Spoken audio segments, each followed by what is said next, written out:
समाप्त करके यहाँ पर ढांचा खड़ा किया था, वैसे ही हमारे प्रधानमंत्री यदि सोचते हैं वो दूसरे बाबर बन करके फिर यहाँ पर मस्जिद बनाएंगे तो वो समझ लें कि अब दूसरा बाबर यहाँ भारत में बर्दाश्त नहीं किया जाए। आप क्या समझते हो कि हम कोई गोलियों से डर गए थे? अगर ऐसा किसी को धोखा हो तो वो अपने धोखे को मिटा दे, क्योंकि गोलियां कम पड़ जाएंगी लेकिन सीने कम नहीं पड़ेंगे जो गोलियों का मुकाबला करने के लिए तैयार नहीं है।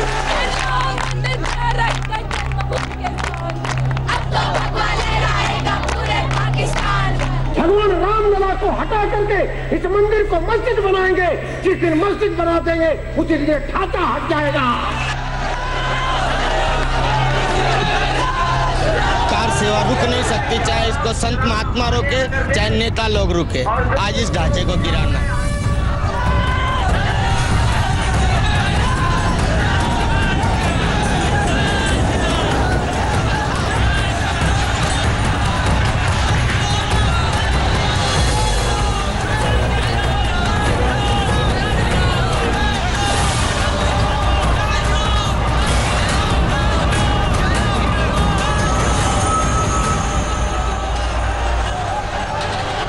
नुकीले पत्थर निकले उन पर तो कोई नहीं बैठ सकता, तो जमीन को समतल करना पड़ेगा, बैठने लायक बनाना पड़ेगा।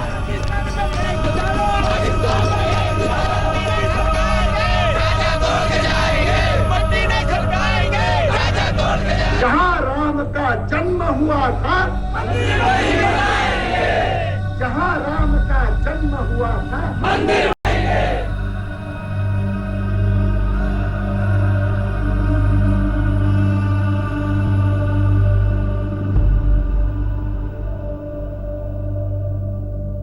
दिसंबर 1992 अयोध्या।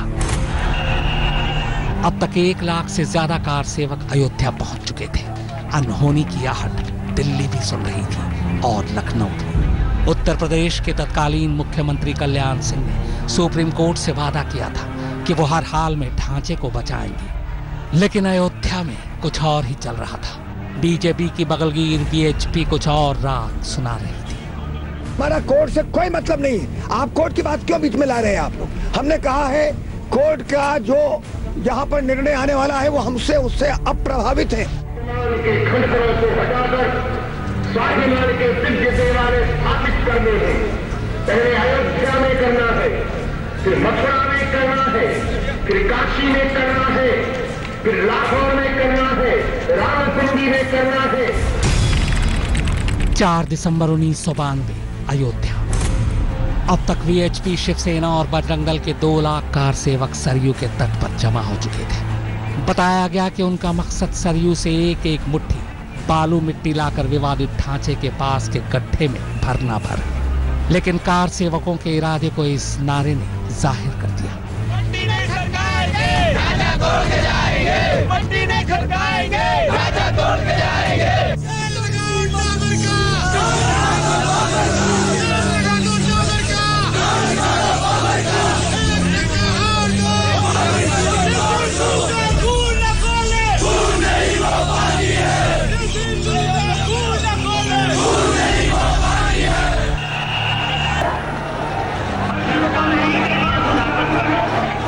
पाँच दिसंबर की शाम तक ये बात तय हो चुकी थी कि इस बार कार सेवकों के इरादे खतरनाक हैं। पत्रकार भी उनके निशाने पर थे, खासकर फोटोग्राफर और कैमरामैन। आरएसएस, वीएचपी और बजरंग दल के सीनियर नेताओं ने भी दबी जुबान में बताया कि बाबरी मस्जिद का गिरना तय है।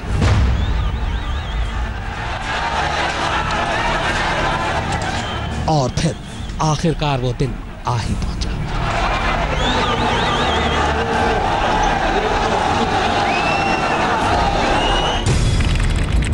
6 दिसंबर 1992 सुबह 6 बजे अयोध्या।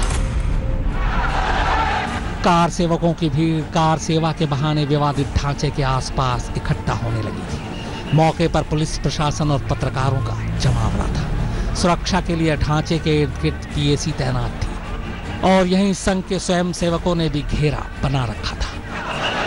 आज इस ढांचे को गिराना है। बनता रहेगा, बनेगा, लेकिन मैं आप लोगों से यही कहना चाहूंगा कि कलंक का ढांचा जो है सबसे पहले समाप्त हो जाना चाहिए।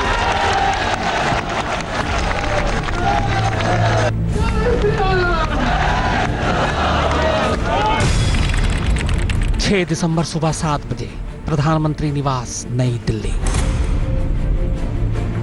प्रधानमंत्री निवास पूरी तरह से खामोशी में डूबा था। 5 दिसंबर देर रात तक अयोध्या के ताजा हालात की खबर लेने के बाद प्रधानमंत्री पीवी नरसिम्हा राव 6 दिसंबर 1992 की सुबह 7 बजे सोकर उठे थे। उठते उन्होंने सबसे पहले अयोध्या की जानकारी ली। उन्हें बताया गया कि करीब 2.25 लाख कार सेवक बाबरी मस्जिद के करीब पूजा करने के लिए इकट्ठा हो चुके हैं। खबर सुनकर नरसिम्हा राव थोड़ा परेशान हुए। फिर रोज की तरह ट्रेडमिल पर वॉक करने लगे, मगर उनकी निगाहें अयोध्या पर ही गड़ी थी। पीएमओ स्टाफ उन्हें पल पल की जानकारी दे रहे थे। 6 दिसंबर सुबह 7:30 बजे 4 कालिदास मार्ग, मुख्यमंत्री आवास, लखनऊ। मुख्यमंत्री कल्याण सिंह सुबह जल्दी उठ चुके थे। सूचना निदेशक अनिल स्वरूप रोज की तरह सुबह सुबह मुख्यमंत्री निवास पहुंचे। उनकी ड्यूटी थी हर सुबह मुख्यमंत्री को अखबारों में छपी खबरों के बारे में जानकारी देना। अनिल स्वरूप जब वहां पहुंचे तब कल्याण सिंह गेस्ट रूम में बैठे थे, बेहद तनाव में। बकौल अनिल स्वरूप सुबह उठने के बाद कल्याण सिंह ने अयोध्या में मौजूद लाल कृष्ण आडवाणी से फोन पर बात कर बाकायदा वहां की जानकारी ली। इसके बाद डीएम और पुलिस के आला अफसरों से भी बात की। उन्हें बताया गया कि यहाँ हालात कंट्रोल में है।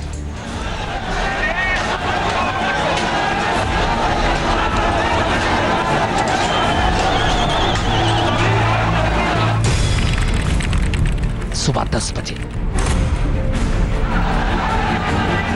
बीजेपी और विश्व हिंदू परिषद के नेता सुबह 10 बजे से मौके पर पहुंचने लगे थे।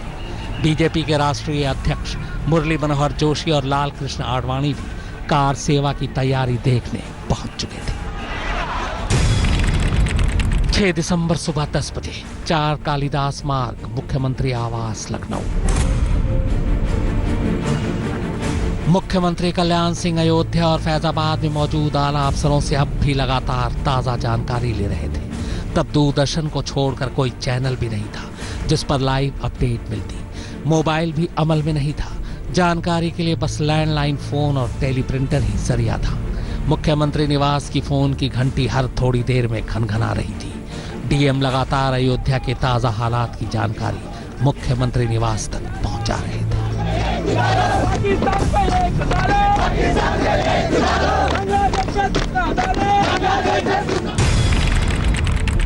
सुबह 10:30 बजे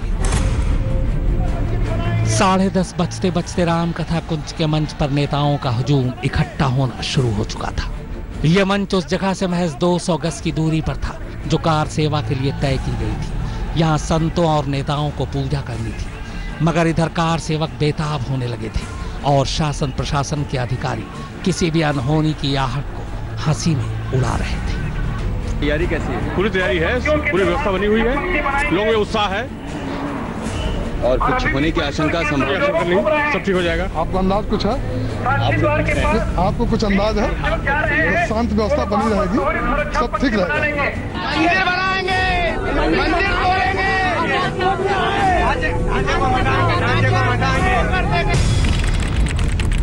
सुबह 11:43 लाल कृष्ण आडवाणी, मुरली मनोहर जोशी, अशोक सिंघल, शेषाद्री, के सुदर्शन, विनय कटियार, उमा भारती और महंत अवैधनाथ के साथ कई नेता विवादित स्थल के पास पहुंच गए।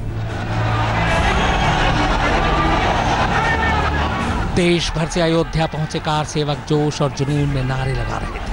तभी करीब 11:43 पर 3 कार सेवकों को एक गुंबद पर चढ़ते देखा गया। उनकी देखा देखी भीड़ बेकाबू होने लगी और देखते ही देखते सुरक्षा घेरे को तोड़ डाला गया।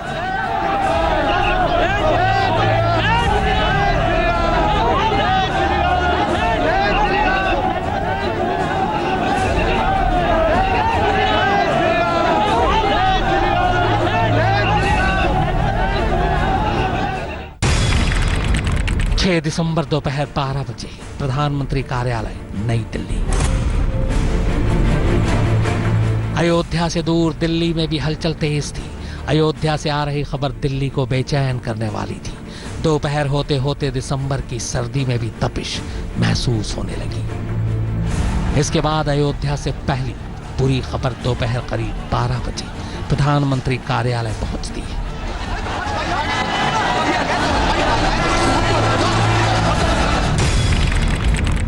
दोपहर 12:05। कार सेवकों का हुजूम अब तक बाबरी मस्जिद के तीनों गुंबदों पर चढ़ चुका था। इस दौरान ढांचे के पश्चिम की तरफ एक इमारत की छत से यूपी के आला अफसर बेचारगी में खड़े सब देख रहे थे। दोपहर 12:15।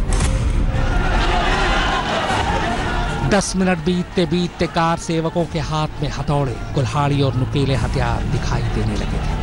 कोई नहीं जानता था कि यह सब उन तक कैसे पहुंचा। देखते ही देखते गुंबदों पर हथौड़े चलने शुरू हो गए। तस्वीर ले रहे पत्रकारों को पीटा जाने लगा, उनके कैमरे तोड़े जाने लगे।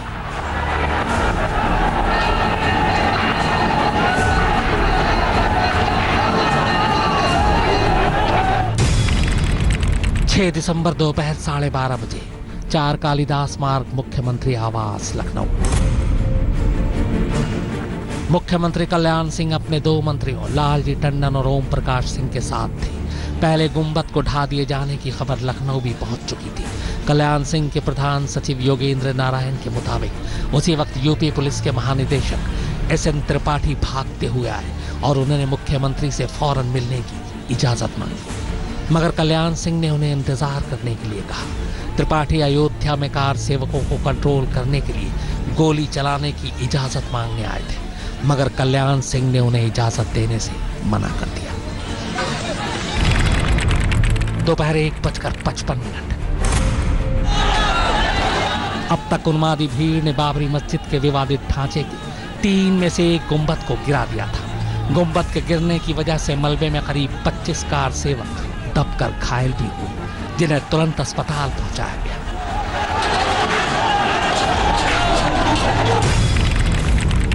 दोपहर 3:30 बजे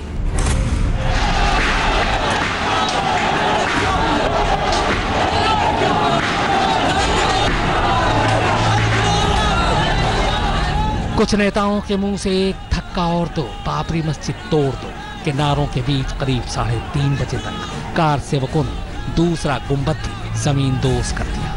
अब मुख्य गुंबद ही बचा था। हमला उस पर भी जारी था। उधर तब तक अयोध्या में दंगों की शुरुआत हो चुकी थी। शाम 4:49। कार सेवकों की भीड़ ने मुख्य गुंबद को नीचे की तरफ से तोड़ना शुरू कर दिया। उस पर तब तक वार किए गए जब तक वो पूरी तरह गिर नहीं गया। शाम के 5 बजते बजते आखिरी गुंबद भी नीचे आ चुका था।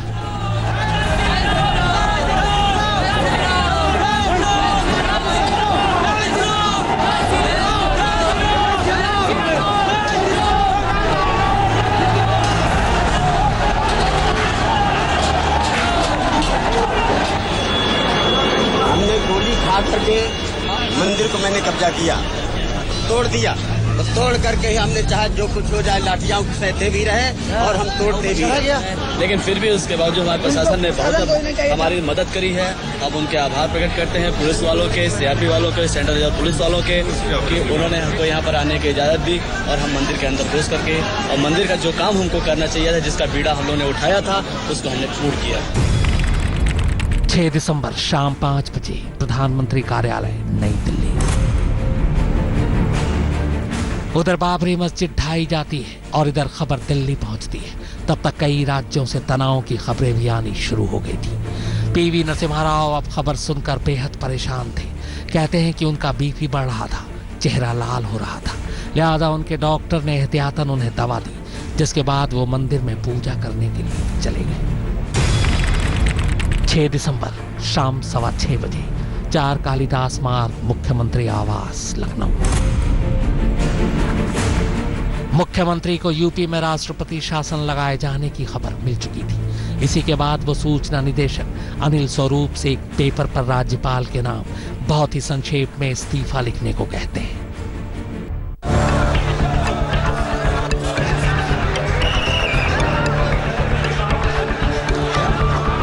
दिसंबर 1992 तब उत्तर प्रदेश में बीजेपी के कल्याण सिंह की सरकार थी। उस सरकार ने शपथ ली थी कि वो बाबरी मस्जिद को गिरने नहीं देगी, लेकिन गिरा दी गई। तब से वक्त की तनी डोर पर अयोध्या नाच रही है, या यूं कहें कि उसे नचाया जा रहा है। अब 2019 सिर पर है तो अयोध्या पर सत्ता की राजनीति मयान से बाहर निकल गई है। भावनाएं होनी चाहिए भगवान को प्राप्त करने के लिए, और भावनाएं आज हिलोरे मार रही है। अयोध्या का मामला सुप्रीम कोर्ट में फंसा है तो दूसरा रास्ता संसद का है। बीजेपी संसद में राम मंदिर पर कुछ भी करने में उहापोह और आनाकानी की मुद्रा में आ जाती है, लेकिन सड़क पर वीर रस झलकता रहता है। पिछले 69 वर्षों में खौफ के न जाने कितने मंजर देखे हैं इस शहर में। 92 के मंजर तो इस शहर की याददाश्त में ऐसे हैं जैसे कल की बात हो। एक तरफ है हमारी तारीख की ये तस्वीरें, ये जुनून, जज्बात के इस सैलाब में सियासत की नाव पार लगाते हमारे लीडर। लेकिन हाल की सच्चाई ये है कि आज हर देशवासी चाहता है कि ये इतिहास बस इतिहास रहे। बड़ी भारी कीमतें चुकाकर हमने आजादी हासिल की थी, खून में नहाकर हमने इसे पाया था, लेकिन अभी नई सुबह में हमने आंखें खोली ही थी। अभी हमें अपने अंधेरे को तरक्की की रोशनी में धोना ही था। अभी अपने नामुकम्मल ख्वाबों को हकीकत की जमीन पर बोना ही था। क्या अचानक सन 1949 की एक सुबह अयोध्या स्थित बाबरी मस्जिद में भगवान राम की मूर्ति पाई गई, और इसके साथ ही करीब 300 साल से चले आ रहे इस विवाद में अचानक एक नया मोड़ आ गया।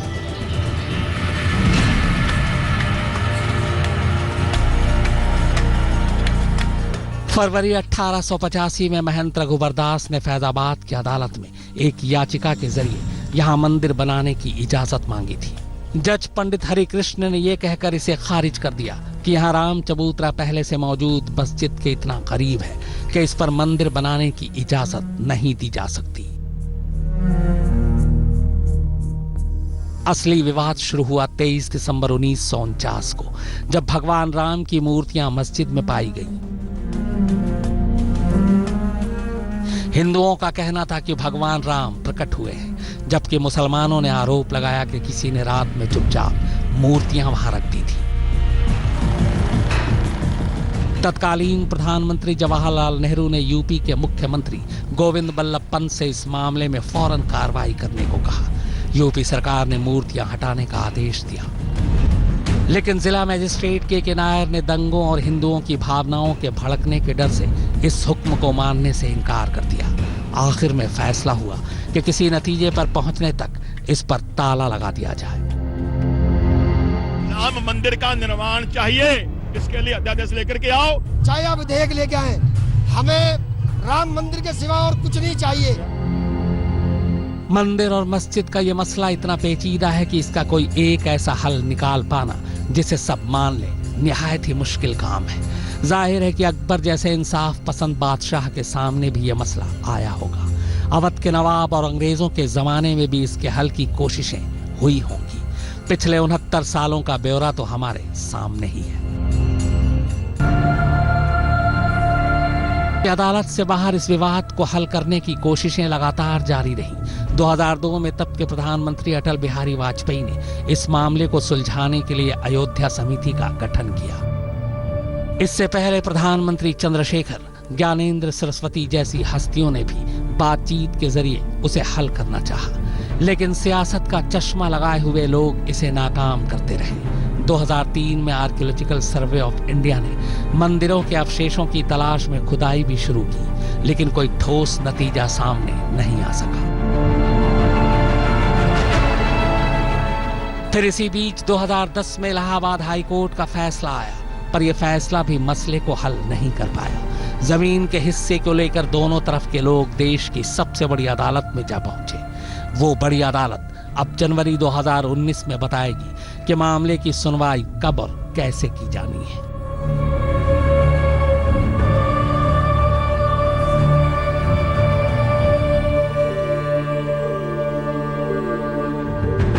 हालांकि अदालत के बाहर भी लगातार ये कोशिशें की जाती रही हैं कि इस विवाद का हल किसी तरह बातचीत से निकल आए। इन कोशिशों में हर धर्म और मजहब के लोग शामिल हुए। इसके पीछे शायद यही सोच है कि अदालत किसी एक के ही हक में फैसला लेगी, लेकिन मुश्किल ये है कि वादी भी अपना है और प्रतिवादी भी अपना। दोनों के दावे मजबूत, ऐसे में किसी एक वर्ग के मन में खटास आना तय है।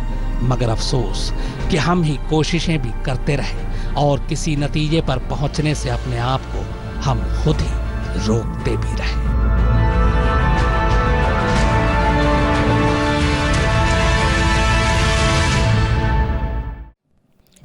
लेटेस्ट खबरों के लिए यूं ही देखते रहिए आज तक, और इस वीडियो के पसंद आने पर लाइक, शेयर एंड सब्सक्राइब करना ना भूलें।